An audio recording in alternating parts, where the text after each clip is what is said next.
Ne inkarı bəzən olur ki, bəzilərində problem yaradır, yəni tam anlamırlar. Gəlin nümunə olaraq 3 sözün əsasında göstərək də. Olmayıb, niye была? Yoxdur, нет. Olmayacaq, не будет. Məsəl üçün, götürək pul ən rahatı. Deməli, у меня не было денег. Mənim pulum yox idi. Keçmiş zaman. У меня нет денег. Mənim pulum yoxdur. Hal-hazırda. Və yaxud tez-tez, daimi. У меня не будет денег. Mənim pulum olmayacaq. Gələcək zaman.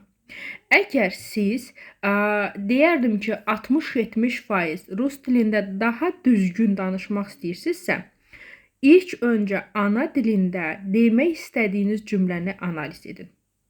Ola bilər ki, çətindir və mənim danışıq kitabım bu vəziyyətdə sizə əlbəttə ki, kömək olacaq. Necə? Nə etmək lazımdır? Aşağıdakı məlumatı ilk öncə oxumalısınız sona kimi və həmən nömrə ilə əlaqə saxlayın. İnanın ki, peşman olmayacaqsınız.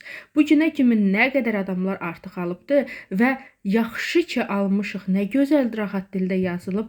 Bax, bu kommentləri alıram. Minnətdaram hər birinizə güvəniniz üçün.